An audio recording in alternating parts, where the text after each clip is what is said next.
Alright,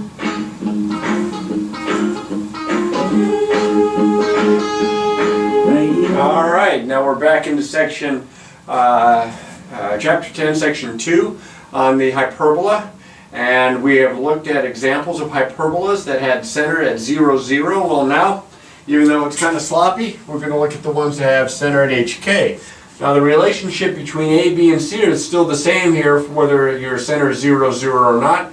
And I've drawn a couple of examples, and I've put in the asymptotes, the reference rectangle, and centers, and located the vertices and drawn the branches for both types. This one opens right, left, this one opens upward, downward. So you can see here it's a very similar looking equation as the one with center 0, 0, except of course you have x minus h and y minus k for your center hk. Now notice here that the x is first and that the a squared of course is underneath the first one, positive lead coefficient, and notice it opens to right and left, whereas this one has the y minus k. Now the h and the k don't switch with the x and the y.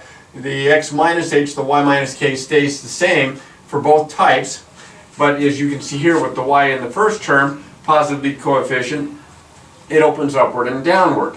Now I did not put in where the graphs of the foci would be, but they'd be somewhere in the interior of the branches, here and here. Alright, now this distance here is A, this distance here is B, and of course the distance from the center to the focus is C, so that's where this relationship of A, B, and C are. A squared plus B. It looks like just like the Pythagorean theorem. So we're going to have vertices here. Notice A units to the right and to the left of the center.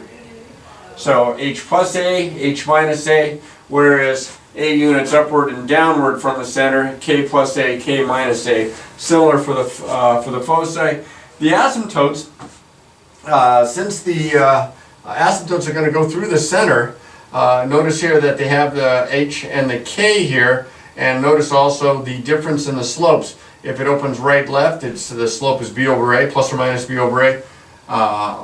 If the branches open upward and downward, plus or minus A over B. So all that information, try to keep track of that, and I'm going to refer to this as I do this next example here. Now it says given the equation opposite of the quantity x plus 1 quantity squared over 4 plus the quantity y minus 4 quantity squared over 25 equals 1. We're to graph the hyperbola and then identify some key information about it. But I notice here that I have a negative lead coefficient here, so I'm going to rewrite this, because this kind of makes you think that it's going to open to the right and to the left with the x first, but I want the positive lead coefficient, so I'm going to write this as y minus 4 quantity squared over 25 minus the quantity x plus 1 quantity squared all over 4 is equal to 1. So there's my A squared, there's my B squared, and my H and K. So to graph this, before I can actually graph it, I'm going to identify the center. The center is HK, so it has to be in the form x minus h, so this is x plus 1. Think of that as x minus a negative 1, so your h is negative 1, and your k is 4. So there's my center, negative 1, 4. I'm going to go ahead and put the dot right there. It's not actually part of the graph, it just helps me to draw the graph. And then I notice here that A is 5, and that B is 2, because this is A squared, this is B squared. So since I have Y first, I know it opens upward, downward, so I'm going to go 5 units above. 1, 2, 3, 4, 5, way up here at 2, 3, 4, 5, 6, 7, 8, 9. Right, so I'm going to have vertices at negative 1, 9, and 5 units below would be down here. That would be at negative 1, negative 1. I know that B is 2, so I'm going to go 2 units to the right, put a dot down, 2 units to the left, put a dot down. And I do that so that I can construct my reference rectangle. Let's see, I've got a ruler. No, I better use the yardstick here because it's a little bit longer. So I'll set this up. You can see that I've got my set of axes drawn in such a way that it's a little bit further up this way than some of the others. Let's see if I can get this lined up. This might be off just a hair. Okay, well actually I don't need to go that far. I'm down here. And same thing on this side. Trying to line that up best I can.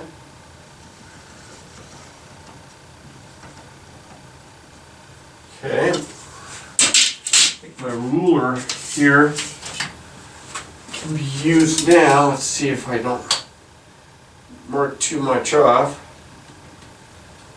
And down here. Now it's worth the effort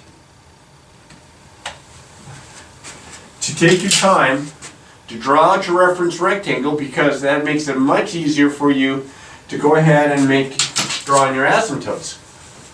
Your asymptotes, remember, go through the opposite vertices, go through the center as well. Make these dotted.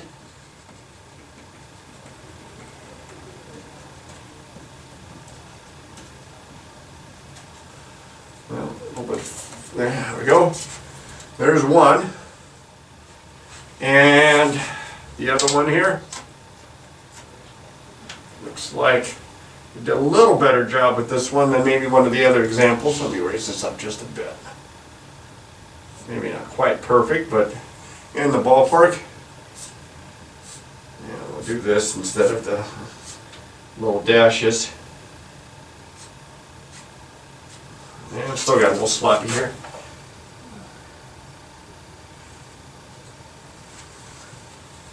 Now, I have enough stuff drawn out here so that I can come up with a reasonable sketch. It's not going to be perfect, I just need a reasonable sketch. So I'm going to graph, this is off just a hair, I can see it would be more about here. That's a vertex, that's a vertex. Use the asymptotes as guidelines so that it approaches the asymptotes. I know it opens upward and downward, the branches do. And well, that could be a little better here. Let's see if I can draw that just a little better. Oh, maybe not. There we go. There's the upper branch and the...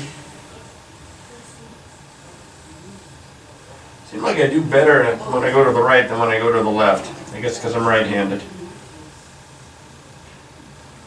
And there's the lower branch. Now, that would be the graph. I have the center, I have the vertices, the foci. Since I know a and b, and I know that a squared plus b squared equals c squared for a hyperbola, 25 plus 4 equals c squared. C squared is 29, c is the square root of 29.